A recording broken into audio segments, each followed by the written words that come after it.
Hey y'all, I'm back on the couch and I get an opportunity to have friends visit with me and for me to share what I'm learning and my curiosity about their story.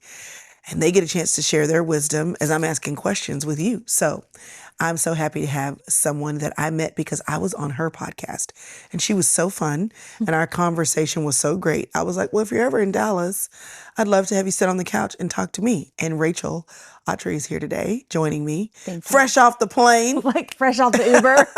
We like rolled in here. And we get a chance to chat today. Welcome, Rachel. I'm glad you're here. Thank you for having me. This is fun. It is fun. And it's fun to like meet and touch in person. I say that all the time. I think that with online friends, online life, when it can become in person and you actually link arms, you actually hug, you're like, man, I love what we do. It's very fun. So you've been podcasting for how long? Since 2018. So about 7 years. You're a veteran. Because, you know, everybody, we got all these baby podcasts joining the ranks. And I love them. We love them. It's just you're a veteran. Because you could have been in the game for a minute if you started in 2020. But if you were before the 2020 surge. We were pioneering and the 24, 25 surge. West. Yes. No one knew what they were doing. I literally built my podcast on SoundCloud with all the rappers and then me. So it was funny. So inquiring minds, just deep dive in the end of the pool. Who are you using to host and post your podcast now? Now I'm with a network. I'm with That Sounds Fun Network. Oh, yeah. With Annie. Yeah. And we use Megaphone. Okay. So the fun, the fancy, foolery, all of it. So you're doing all the things. You run ads. We run ads. You run ads. That's fun. We do it. It's so great. It's really fun. I mean, it's a free show. It's a free show. I tell my listeners, I'm like, if you love me, just sit through this for a second. Just sit through the ad. You literally say that. Go grab some water. Yeah. I'm like, send this to a friend. Right. Go put the thing in your notebook. Help me continue to keep helping you. Help me help you. Yes. So just listen. That's what I say. When you started the podcast, why'd you do that? So, because that sounds fun. You see what I did there, but anyway, go ahead. Why did you start? So we started it back in 2018. Mm-hmm. Started it with a great friend. Her name's Mary Scott. We're still great friends. People always like to read into it like, ooh, but now you're a solo show. What happened? I'm like, life, things, motherhood, all of it happened. So we started in 2018 really as a summer project. We were like, what is it that maybe the Lord is asking us to do in this moment? Because both of our husbands had very intense jobs that just required a lot of them. Right now he's in the military. Mm-hmm. And are you moving a lot? We are. Well, we were. We're not anymore. Okay. Praise God. Great. We're here for a second. And we needed something. And we had some really cool friends with some really cool stories. We realized there was this gap in the industry where there was entertainment and there's ministry.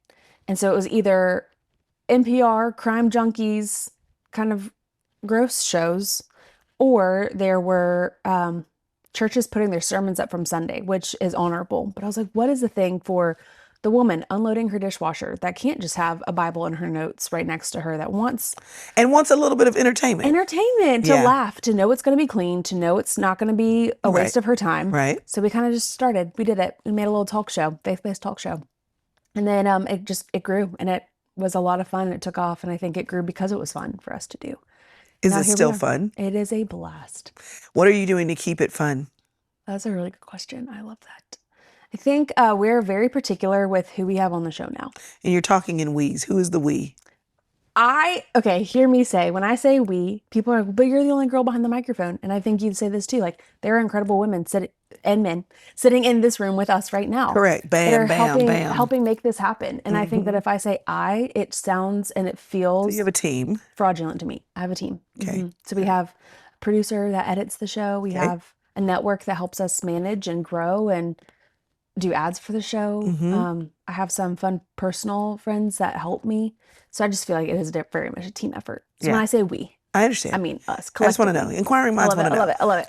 So yeah, we are very particular with who we have on the show. Not because we're being exclusive, but because I want to sit behind a mic and be like, I'm excited to have this conversation. And you want to have the conversation. Because have you had an experience, Chrystal? I know where you're going. Where you were sitting behind the mic and thinking, Lord, help me stay awake. Yes. Will I ever even share this?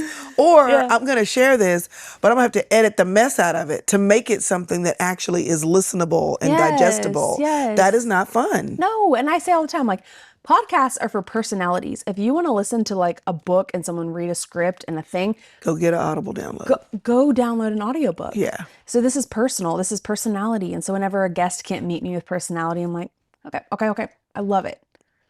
And So you're doing your tell homework me to make you. sure that there's personality behind the person. Yeah, like would we be friends in real life? Yes.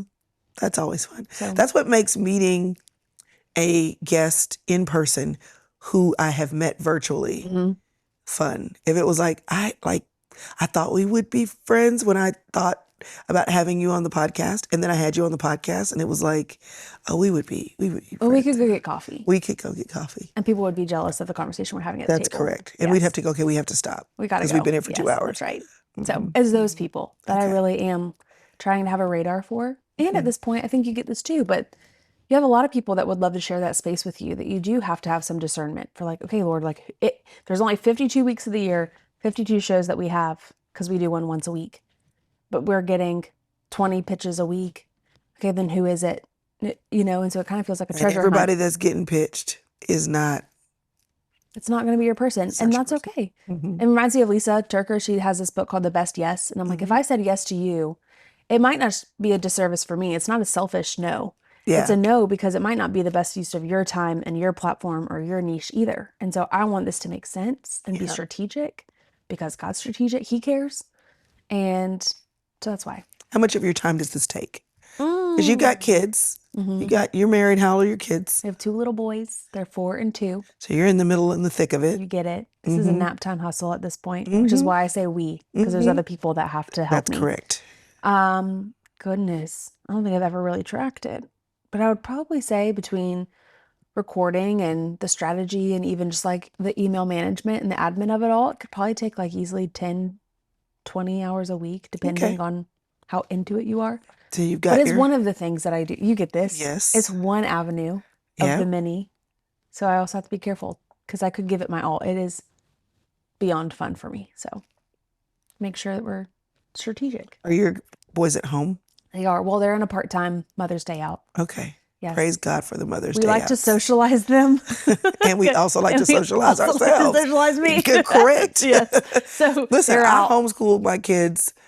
The youngest is now 16, and I do one little thing at home, but he's mostly at school. But when they were, and I've been homeschooling for 20-something years, okay? But with each child, when they were between 2 and 4, they had to leave. I was like, I need you gone 2 or 3 days a week because of the amount of management and oversight that they need so that they are not killing themselves, ingesting toxic chemicals, writing on my walls. It is nonstop on. And I was like, praise God for the inexpensive, reasonably priced Mother's Day out.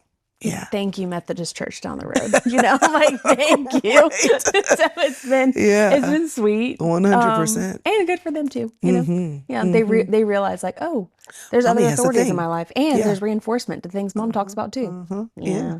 That's so great. Okay, so you keep it fun by keeping the conversations fun. Yes. What is something about this podcasting journey that maybe you didn't anticipate that hasn't been as exciting as you would have liked?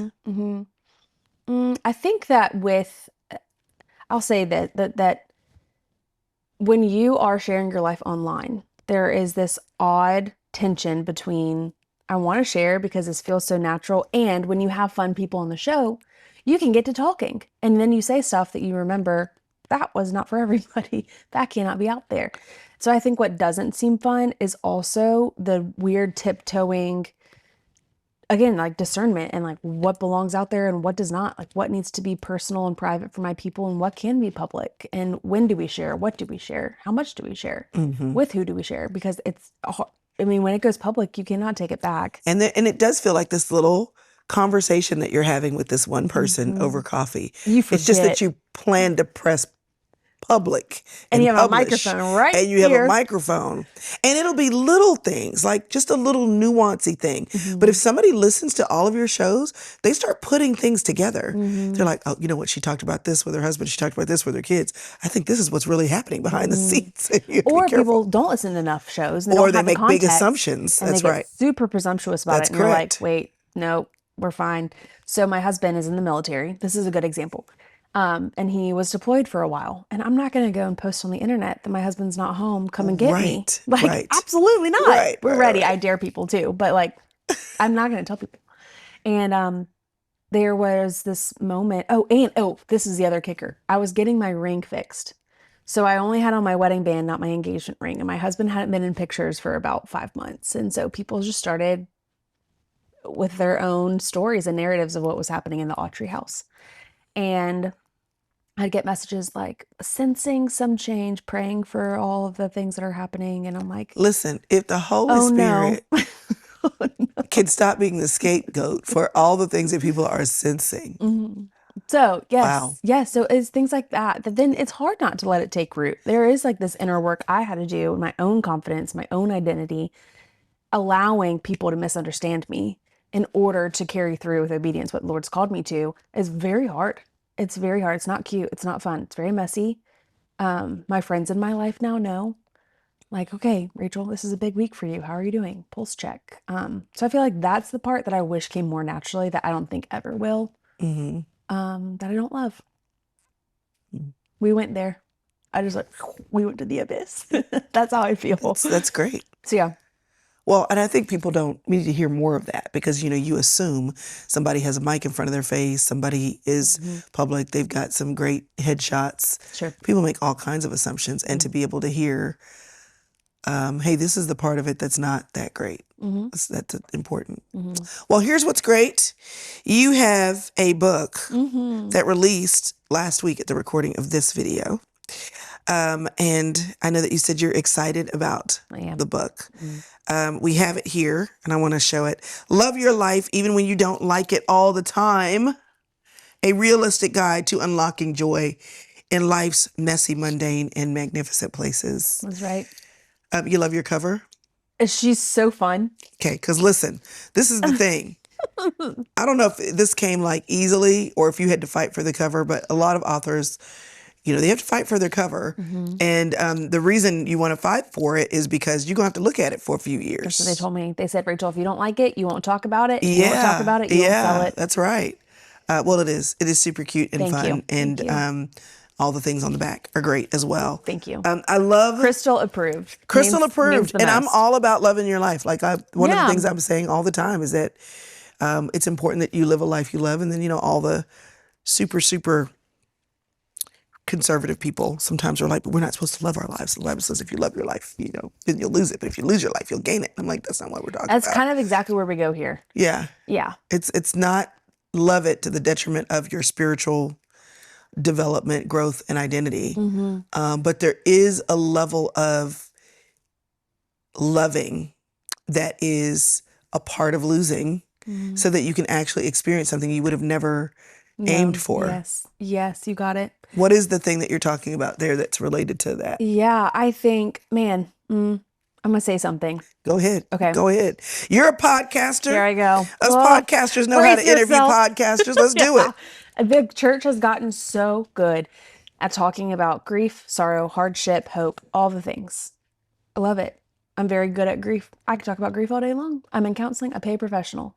Let's do it. However, there's a second half to the story that we have neglected that is so sad because, in my opinion, it is one of the main reasons that Jesus died on the cross for us was that we had access to these gifts, to the Holy Spirit, to living a life with God that's abundant and that is fun and that we do enjoy because he delights in us and he is in pursuit of us this side of heaven, even in a broken world. He's still left behind a trail of breadcrumbs for us to pick up and find, to know that he's here and he's begging for us to be with him. That is something we miss and it breaks my heart. And then we have a lot of people walking around thinking that because life's hard, it's bad. That's not true either. And so I was like, we need something that gives people the permission to, yes, nod to the hard things, but to wake them up so they don't bow to them. So that's why I say you can nod to the Say hard that. things. Yes. Do that again. What? You can nod to the hard things without having to bow to them. And too many of us have just adopted the truth. They're like, this is just how it is. This is just who I am. This is just what life is. I'm like, no. So it's very practical. It is how do we wake us up to living a life, to saying yes to the option, to leaning into obedience, to doing the work, that affords you to be able to say, I can't change my life, but I can change my mind. So how do I do that? Mm-hmm. And I needed that textbook at one point. Mm-hmm. So I just we write the books we made need. it. Mm-hmm. So I can look and say, okay, you are here. Mm-hmm. You are a podcaster. You now have a book that's live and in the world. And so, yeah, you can nod to something other than grief and loss and pain and frustration with the mundane, because look at what you've done. If you were not podcasting and writing books, what would nodding to hard but not bowing to it look like? What in your real life would that be comprised of? Yeah, there's this worldly quote, don't even remember who said it, but whatever you feed will grow. Yeah. And we have an option. Like there's no option to not feed anything. You're always constantly choosing something, one or the other. What I would want people to hear me say is that no matter what situation you're in, you always have a choice. You have a choice whether to say, this is it, and again, this is how it will always be. Or I believe that there are people that are happy to help me, that there are rhythms that I can take control over, whether there's other things that I can't. Like there is always something that we're able to look at and to ask God, like, what would you have me do with this situation? And that always unlocks another door that maybe we didn't know existed in the first place. So hear me say, I'm not talking abundance like healthy, happy, and rich. Right. That is not it. Right. I think it's also way more than that. I also have a lot of happy, healthy, rich friends that are not living a life they love. So it's not exclusive there, right? It's this idea that and I feel like I am allowed to say it. I do come from a really particularly weird, strange, hard, could be a Hallmark movie history that we don't go into fully in the book because it's not the right time and place. But I can say confidently that there are moments that I look at my life and I say, this is not what I would have chosen. And the Lord has afforded me some really cool friendships, moments, even like little God winks that over time they have collected as the evidence in my heart that it is well with my soul. This is not the end of the story. And I think so many of us are waiting for those big, massive moments instead of just the small little ones. And in the pursuit of the big and the happy and the let's get over this and let's survive it, we miss a lot of the things that could be the fuel to actually make it through. So it's time to make your mark. Every step creates your legacy. Worship, vision, authentic connection. The tools are here if you're ready.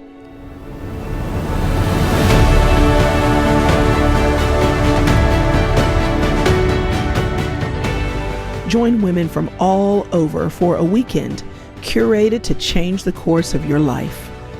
Pause. Hear God. It's time for you to make your mark.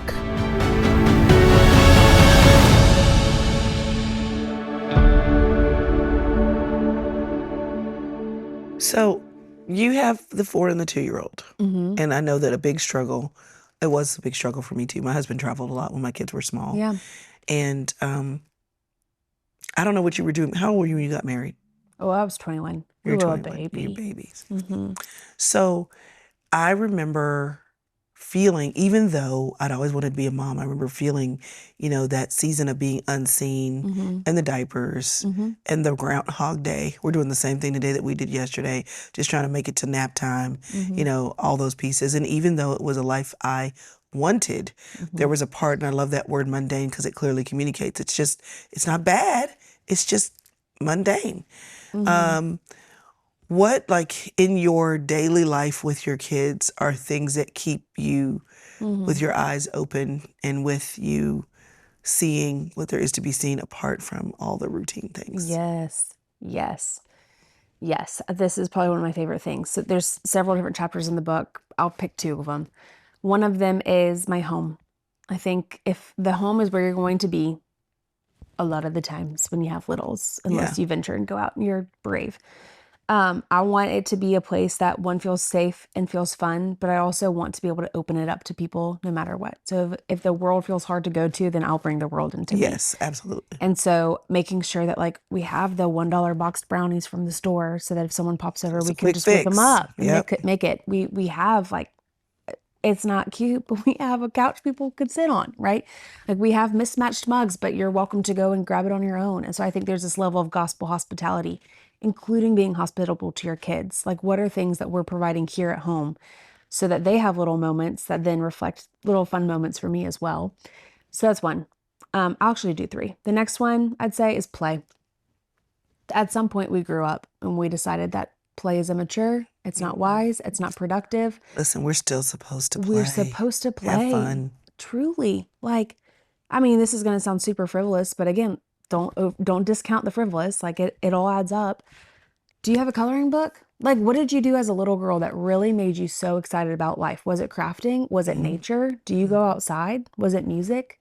Do you have like a harmonica or like a little keyboard at home that you can use? Like think about the things as a kid that lit you up, and how do you have avenues for that here still today? And then the last one I'd say, this is going to be hard to hear, but I feel like I need to say it. I for a long time was following the rules of a household that were not supposed to be my rules to adopt, but I did because that's what you're supposed to do. For example, this sounds silly, but follow me here.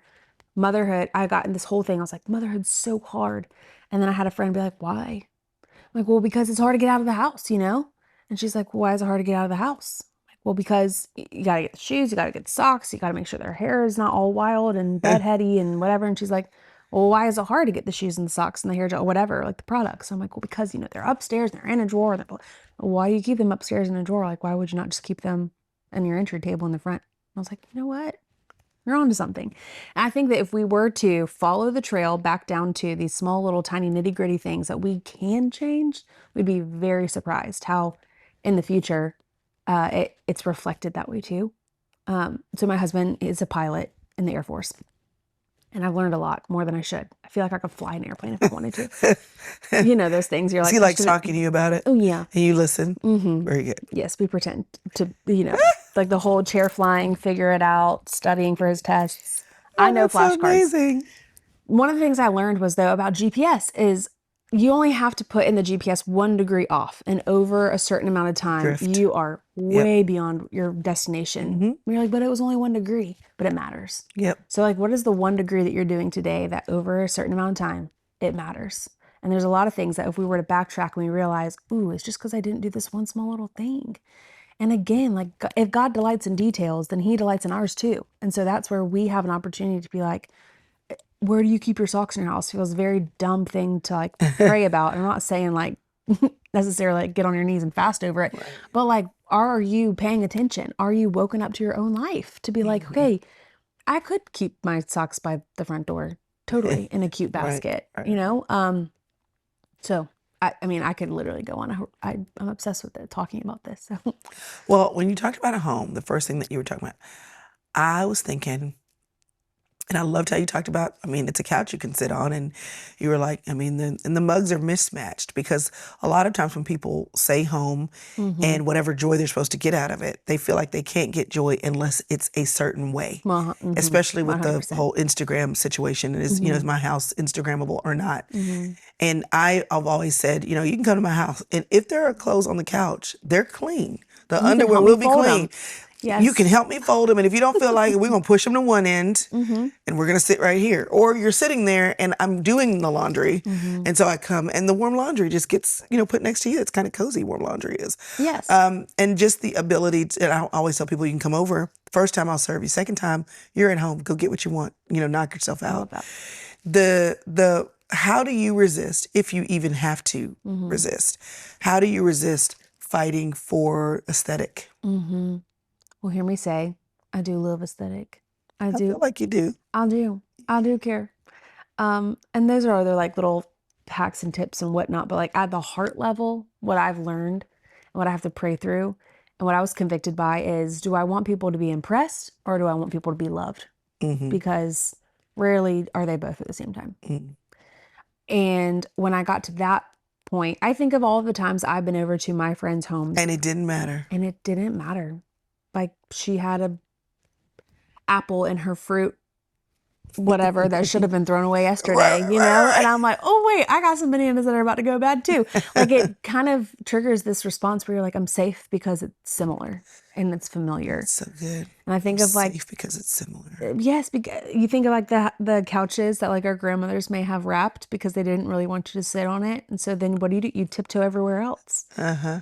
And you don't feel like, okay, wait, I can belong here. My kids can go a little bit wild here. Like if they knocked something, it wouldn't be the first thing that had a scratch. Like that. I want to create that kind of environment where like, hey, you can come over, hang out. And I am the girl. It's like, and yes, there's clean laundry. Let's fold it together. We'll probably have a better conversation, right? So I think I just would want people to think through like, are you trying to impress people or are you trying to love people? Yeah. And if you're trying to impress people because you care about the aesthetic only or more so, then maybe it's not the right heart place to be in order to be hospitable. Like maybe you should wait and pray through that. You talked about playing. And I mean, there's a part of, the podcasting that's playing. Yeah. But again, minus the podcasting, what else do you do or would you do if you were honing in on the role of play in your life? This is the first thing that came to my mind. So random. We love riding bikes with our boys. So like instead of sending them off on their bikes, like I grab my helmet and my bike too. Like let's all go. Let's all go together.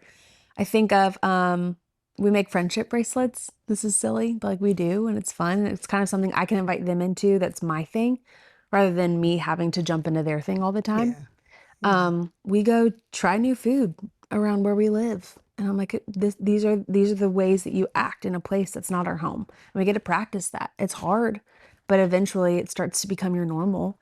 All of these things are like small little fun ways to play. Yeah. Getting outside. Crafty is really for us. This sounds silly, but like dance parties, like we play games while we wait in line somewhere. Like we start humming tunes and we have to figure out what song it is that we're humming, like playing. And being a mom has really woken me up to that too. Like, oh man, I can't remember the last time I wore funky pants just because I wanted to, right? Like again, what are we subscribing to? The thought of, the idea of that we should do because now we're a mom, or now we work corporate, or now we're 30 and we're supposed to act this way. Like what are those things that you've kind of just understood that no one really has made the rule for? Now you are intentional about playing. Is your husband a player? I feel like he's a pilot. He doesn't sound like a player. No. Oh, he is. He is a player. Yes. Okay, so are y'all both even field playing people? I think play comes super naturally to him. Like if we were going to go on a date night, he's like, let's go bowling. I'm like, no, let's go eat good food. So we're different there. Okay. I've had to learn a lot more about it. Well, that's what I'm asking, because normally in a marriage relationship, somebody is the instigator and somebody's like, I'll do it. Like I'm not going to come up with it, but I will do it. That's me. Okay. So how... I'm like, it's a waste of our time. Like, why are we doing that? We only have 2 hours for the babysitter. Why are we going to go bowling? But now I realize. So you've had to learn to lean into that. Totally. Yeah. Okay. Yeah. And then too, I think, to get a little spiritual about it, I look at the gospel and I look at Jesus' life. And this kind of ties back to your question before about for the people that feel like their situation is impossible or that this is a naive idea for them. And I'm just some ignorant girl that has a job that she loves and a husband who loves his job too and 2 cute little boys. I'm like, wait, pause. No, they're suffering on this side of heaven for everybody. The whole world is groaning, whether they talk about it or not. However, if we were to look at play and things being hard and still deciding to show up, I think the person that should have had the hall pass in his life is Jesus. Came to this earth, knew he was going to be betrayed, knew it was going to end ugly, knew it was for people that probably annoyed him and didn't deserve it. Like had to go to weddings and heal people as a single man, right? Yeah. And he still chose to dine and dance and delight. And then the Gospels went from party to party to party and just had a blast knowing what was to come. And it was the joy that was set before him that he endured the cross. And so for us, like it is the joy of the Lord that's our strength too. And so I just would want people to ask themselves, like, what brings you joy? Like, what are the small, fun play things that God has uniquely designed you to enjoy Chrystal, I would never, right? And vice versa. And when you tap into that, I think we'd be so shocked. So apart from the joy things that you Yeah. mentioned that were kind of connected to kids and family, Mm-hmm. for you, Mm-hmm. yourself, what are your joy things? Mine, I love art. Like I love playing Like with creating or creating. looking? Oh, good question. Good question. I've never been asked You that know, art before. could be connoisseur of versus creator Okay, I do of. like to look at art. However, I do love to like tinker, play with. I don't scrapbook, but I think like that kind of thing I'd love. This sounds silly, but like the internet feels a lot like art to me, where I can like post things, design things, take pictures of things.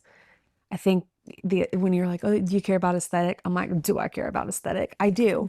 So I think it's that really lights me up. I love playing with my girlfriends and we go on walks. For free 99, you can go on a walk and it will wake you up. Go on a walk, make an iced coffee or ask your There's the girlfriend. Birmingham. Walk. Is that it? I heard it. That's the only time I've heard it, but I'm like, there it is. There it is. We've been there too long. Must move. Just kidding. I think of walks. I think of you grab a coffee, bring me a coffee maybe, or I'll grab my coffee, one for both of us, and we'll walk. Movement, Connection, connection, fun, talk, creativity. creativity. I love jokes. I love comedy. So in your friend group, what is your role? Good question, because I feel like I can really reflect on this well. We're in military. So Yes. we've moved 9 times in almost 10 years. Yes. Not all for military, but mostly for. And I've had to make a new little friend group everywhere we go. And it's interesting. I think I'm the girl that listens. I can listen really well and I can not say anything. I can also listen really well and give you a response if you needed it. Typically my house is the house people come over to. And by house, I mean home. It's not always been a house. It's been other things too. I think I'm like the learner, the reader, the person people borrow wisdom from. I love that. That's normally me in my friend group. Okay. Not the playful girl. You're not the playful one. I'm not the stylish one. I have other girls for that. They'll let me borrow their clothes and tell me what we're going to go do. You did pretty good today. Thanks. You brought a change of clothes. And you were like, should I wear this? But I'm like, I just feel like, I'm in my 50s and the whole Gen Z / young millennial look is how I want to dress my whole life. A little bit of grunge. Who cares if we got a little bit That's of, right, look at that. You know what I'm saying? Oversized. But now I feel like if I do it, everybody be like, why is she trying to dress? Like, that's not her Who is generation. She now? Oh my gosh. You talk about rhythms and incorporating rhythms of joy into your home and family and relationship.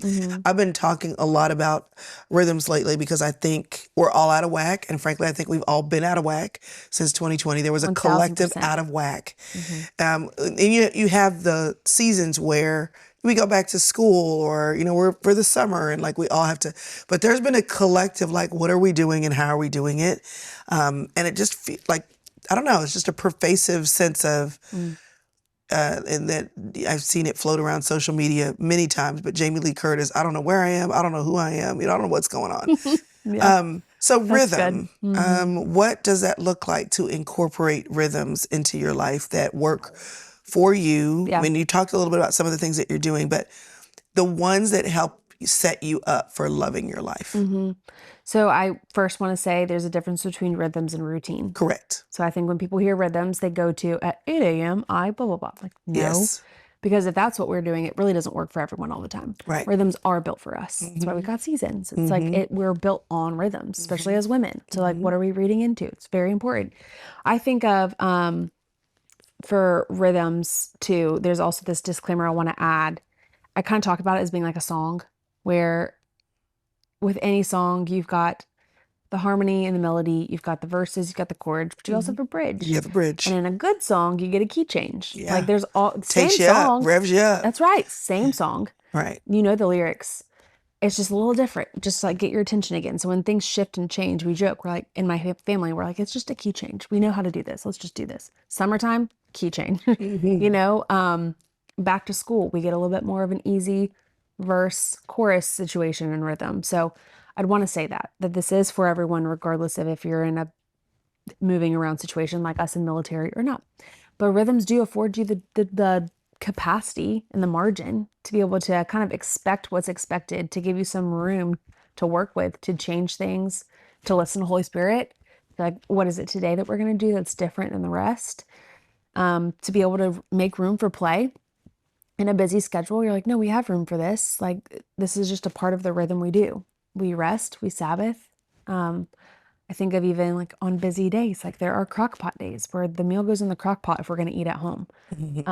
We have leftover days. We have days where we meet with our small group. Like all these things are kind of a part of our rhythm. And then it gives you an understanding of how people are probably going to be that day. Like, okay, my boys will need a lot of my attention on Thursdays because Wednesdays are intense for me and work, and vice versa. But it gives me the freedom and the wiggle room. I like that, like the wiggle room when my husband's gone or deployed or in training or work is intense for me and I'm traveling or my boys are going through some kind of developmental change. It gives us a little bit more capacity to handle it and to move through it. If you really want to focus on rhythms and routines, you need to be committed to writing things down. And I have just the thing to help you do that. My 2026 planner, y'all, it's available for pre-order. And you want to get it now so that you make sure you get the color that you want. We sold out last year. And you want to get it now because it's on sale. And you want to get it now because not only can you get your planner, but we have a special pre-order bundle that once the bundle time is over, it's over. The stuff that's in it, some of it will no longer be available. And so the full circle planner is available for purchase right now. Go to thesistercircle.com/shop so you can catch the sale, get your planner, choose your color, save some money, write things down, and live your best life with rhythms and routines. How do you know when a rhythm stops working? Oh, thank you. Thank you. I think that rhythms don't just stop working abruptly. I think you can start sensing changes, which is why being in tune and being awake to your own life and loving it is important, because that gives you kind of an understanding before it happens that it's not working. And so you're just changing again 1 degree rather than an entire 180 because you missed it the entire time. So I'd say the whole rhythm doesn't typically stop working. It's just this one little piece stops working. And as long as you can fix that one piece, the whole machine doesn't go down. What's a recent change in the rhythms of your life related to either yourself, your marriage, your kids, or your home? Yeah. That recently you were like, I noticed the shift and this is the change that I made. So 6 months ago, when we were turning the machine on for the book, I had to be a lot more on than I normally am. And weekends just didn't suffice anymore because weekends still, you had birthday parties, you served at church, You got you're still life. gone. Life stuff. Yeah. So you're like, okay, this is not, we can't count on weekends being where we refill. So I told my team, I told my publisher, I was like, Thursdays are my Sabbath. New Sabbath for Rachel, Thursday. And they're like, Thursday? Why That's not bizarre. Sunday? Right. So Sunday, again, it's still filled with stuff. Thursdays, you can actually leave the dishes in the sink. You can actually not go anywhere if you wanted to. And if you did, it's not going to be as crowded as a weekend. So we'd hit up the zoo. We'd go to the things that felt a little bit more exhale on Thursdays. And it's such a random day too, that it also caused me to be like, okay, today's the day. And it was an accountability hard thing to me too, because the emails were still rolling in. The texts were still needing to be answered, but it was a pause. I choose to give my family my first today. I choose to rest for a second. I choose to take a nap when it does not make sense for a second for me to take a nap. And those small disciplines did give me almost like the gumption to be able to do it again and again. So that was one where I was like, okay, this is not working. The boys are, you can tell like the behavior starts changing and you're like, they need me more than they have. And I haven't been as present as I normally am. Let's change this. So we started Thursdays. The rest of the rhythm didn't change. Thursdays did. What would happen if I hadn't just changed it to Thursday? I don't know where we'd be today. Probably not in a good spot, And so I don't want our friends to have to get to the tight spot because they didn't make the 1 degree change in the very beginning or when they felt the shift happening. So Are you a quick noticer of shifts? Or does it take you a minute to go, wait a minute? It takes me a minute and it takes me a village. Meaning other people have to notice it too. That are like, hey, Rach. Why do you think you don't notice it? Do you think that's... I think I could notice it. Okay. I think So my friend Ashley says this, and I'm like, yes, that. Put it on a t-shirt. She says, you can't see the label from inside of the jar. And I think we're dealing with our own clutter. We're dealing with our own things that we can't see things as clearly and accurately as we think we should. Because we've got intentions, we've got ideas, we've got And vision. and there's a quote that I'm not going to be able to find, and then hopefully I'll be able to. But it's we live our life judging from our intentions, but then we judge other people by their actions because we Correct. can't interpret their intentions. We just see what they do. Yes. And then act so surprised when other people are looking at us. They're like, but you did this. And I'm like, but that's not what I meant. But they can't see that. So it's so good to have people in your life who can say, I know what you're thinking, but that's not what's actually happening here. So they're great for reasons where they could be like, hey, Rach, that wasn't as big of a deal as you think it was. Like, I Right. need you to take some deep breaths here. Right. Or, hey, that was a bigger deal than I think it was for you. And I think you need to be So aware. it's like, relax because it's not a big deal. Or, no, you need to buckle up and do this here. So community, like you've been in the same location now for a while.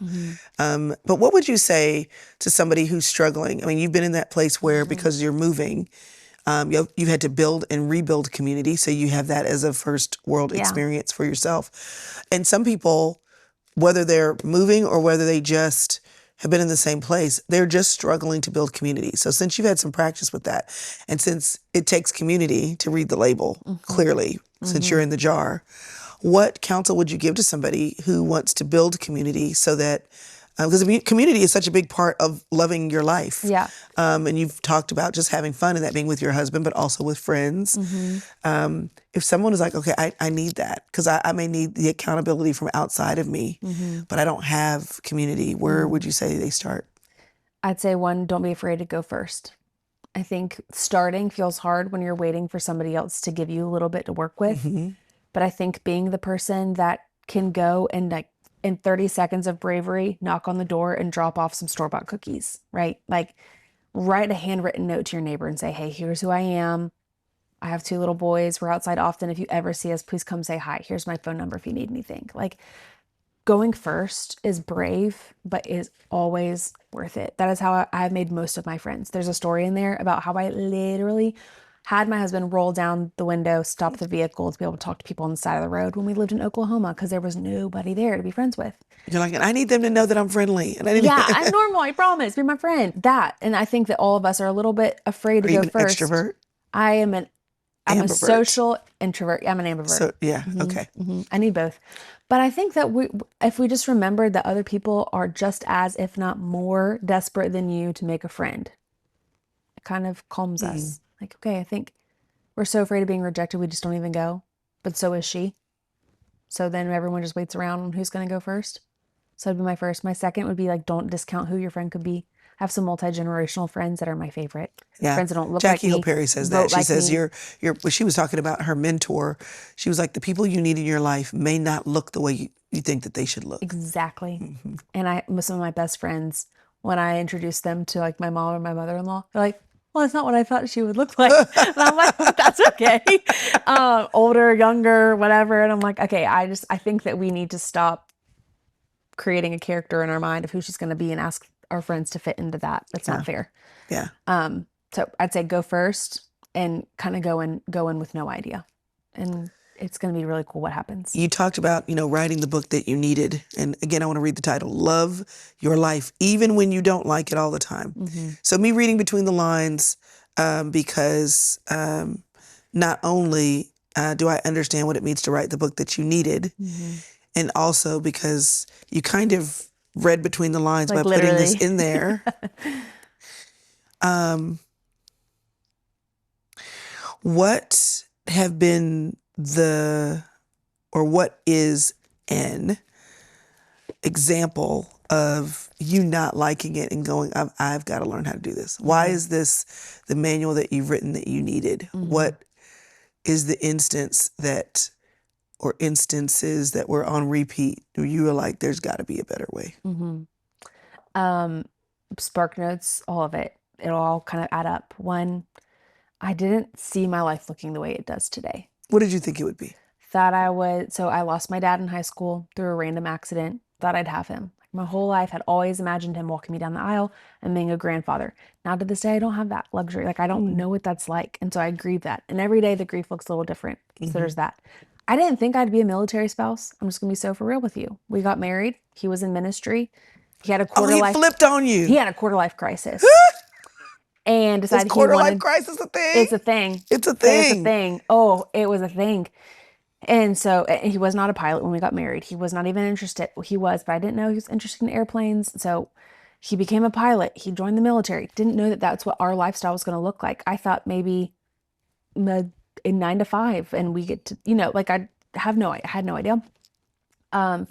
We have lost babies, and I never imagined my life to include the loss after I had already been through a loss. I thought I paid my dues. Like it's so complex that I'm like, I love the life I have, but I think that I would have tucked tail and ran if I knew what it was going to be. And so praise God, we don't have the option to know. And so kind of living in that tension of, oh, I don't love it. It's like that, all of this. And God's like, well, good, because this isn't home forever.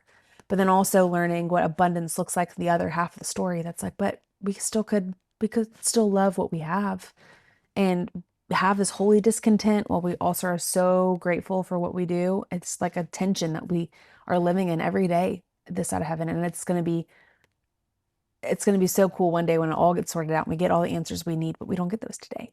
So what do we do with that? And I don't think we have to sit there and stay there forever. And so this was for me like 7 years ago when we were sitting in Oklahoma, fresh off of a miscarriage, moved to a new city with absolutely no one for my husband's military training. I didn't know we were going to be doing, with family thousands of miles away, had no friends, felt so misunderstood. And I was like, this has to work. Like, I can't just survive for the rest of my life. This can't be what that's about. And what was your first step? There's always a first step. I tried to find a book. I know that sounds cheesy. I really did. You were like, I need help. I'm going to browse through Barnes and Noble. And a lot of them too. And I read my Bible, and I think I had the lens, the context again of like figuring out grief and thinking that that was it. But now again, like I got really good at grief, and I was like, it's still not really. And I felt like the Lord had to be like, yeah, it's because there's a whole other half of the story. It's like you can grieve what you don't have, and then you can also lean into what you do. And so this is the leaning into what you do. So not discounting what's hard. I'm not asking. Did you find a book? I found a few that I pieced together that helped a little bit. I think I needed something that was so direct and left a lot of room for interpretation. So a lot of this, it's not research heavy. It's not, it does have scripture and it's biblically based, but a lot of it's just stories. Like, this is what I've been through. Take what you need, leave what you don't. And it's lots of compassion. So you basically wrote the book that you needed. I did. Yeah. And, I have to imagine that there are books, but, we get, and I love the beauty that books give us to be mentored by people that we may never meet. Right. But you only find the books that are on the shelves or that Amazon serves up to you. And everybody, and everything has a shelf life. Mm-hmm. And so somebody has been in your shoes before that may have even written a book about it, but you didn't have a chance to know what that book is. And so you're going on your search, you don't find it. And so you say, well, I'll bring something up to the top. You were number one on Amazon a couple of days. That's fun. And somebody, because of that, goes, oh yeah, I listened to her podcast. Oh yeah, I need that now. Because it serves, as I think it's in Acts where it says that David served the purposes of his generation. It's so good. Like, there's nothing new under the sun. But when we are willing to say, well, this is what I needed, let me create what I need, it blesses in that season, in that generation, a group of other people. And you say it with your own. And you say it with your own spunk. That's right. Thing. Chapter 5, have you ever moved too fast in life to try to avoid pain, get through the season that you're in, or arrive at the next best thing? Like a cartoon, everything is fuzzy in your peripheral vision as it whooshes past you. And the only thing you have eyes on is the prize you've labeled as the trophy to win in life. It's funny how our minds, bodies, and souls are so intertwined that when one of them eventually screams for help, the others have to pay attention. You have a meltdown, burst into tears, lose your cool on someone, or if you're like me, your body starts to shut down. Sometimes I think that we don't realize that we're not living a life we love because we're not really paying attention to our bodies, and everything is interconnected. How does your body talk to you when something's off? I get so sick so Like fast. literally sick. Literally sick. And now it's interesting. I work on offense, not defense. We've learned a lot here. Yes. So I'm taking care of my body and not just allowing it to scream at me. So I'm much more in tune and I'm noticing more, which is so good. But before, I just would get sick. Like I at one point, I talked in there, I had COVID, pneumonia, and the flu all at once. Nuts. My body was like, Rachel, we cannot handle this. We can't carry this. You're not treating us well in the middle of this. Like, we have to shut down.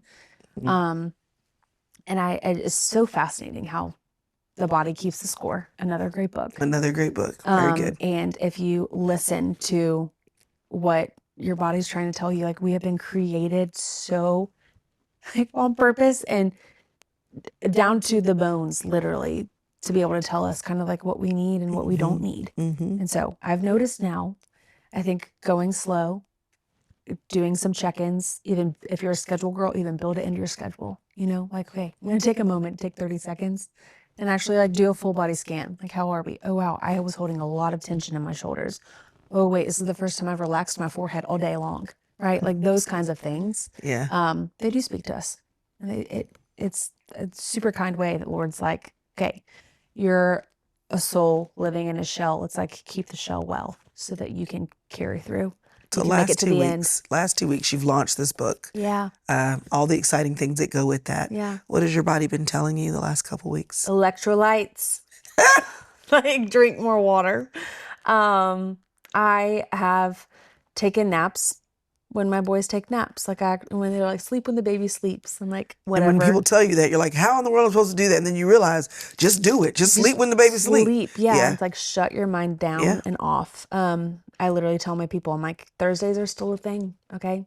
So like, I'm here on a Thursday, which is really sweet and fun. I'm traveling. It's kind of Sabbathy though. It is Sabbathy. I love this couch in this moment. It is. I still try to keep Thursdays a thing. I'm crunchy. I go to the chiropractor. She gets my nervous system You're crunchy. all back in. Okay. I'm chewy. You're I'm not chewy. crunchy. Okay, that's fair. I'm like a little. Okay. What do they call it? Scrunchy. Yeah, there's a whole nother word that has come up that I was like, this is the new word for crunchy. But anyway, I'm like, not scrunchy, all in. crunchy. There's still some things that I'm like, no, we'll still be doing this and not to be doing that. Thank you very much. Yes. But I do go to the chiropractor. Oh, we love our chiropractor. But you didn't cloth diaper your kids. Oh, no, So, ma'am. yeah, so that's the They're like, yeah. save the planet. And I'm like, but you also Save my sanity. You also eat Taco Bell and throw away that That's trash. correct. So like, what we're doing. Anyways, I digress. Yeah, I'm scrunchy. Okay. But and also being careful of like when I'm on the road, when I am traveling, like not just grabbing what's easy, but grabbing what's good. And we love French fries, but we also need salmon. You know. So your body is saying, this is amazing. Go hard, go fast, but go well. Go well. Yes. And we need pay to make it to attention. the end. Okay. One thing, my friend Heather Adams, she's amazing. She said to me, she's like, Rachel, you're a thoroughbred, which means, I don't forget what kind of horse she said I was. She said I was a horse. And she said there's some horses that can race medium speed, but lots of laps. And that's what makes them a winner. And then there's one horse that's like my personality, which is we go hard, fast. 0-60, that's it. But we can only do one lap before we get hurt. And so she's like, you need to be careful. You're not asking other people to run at your pace, and you make sure that your pace is good for one lap and no more. And so that's kind of been like a good thing for my life to be like, oh, I think I'm running a wrong pace right now. That's so good. And again, people, Heather, right? My friends Carla and Abby that are like, girl, you've been in the office too much. You need to go home and feed your family. I'm like, you're right, I do. Or my home group, it's like, hey, we do confession once a month, and we're actually able to talk about sin and stuff and hard thoughts, and all of that's necessary to create like the whole version of who Rachel and who Chrystal and who our friends watching need to be. And so I'd say, yeah, like being awake, being in tune, being aware. noticing, being aware. And we can't do that if we're just trying to make it through whatever we're walking But you through. can do that and still be in the middle of loving the life that you totally have. can say That's it. so great. That's so great.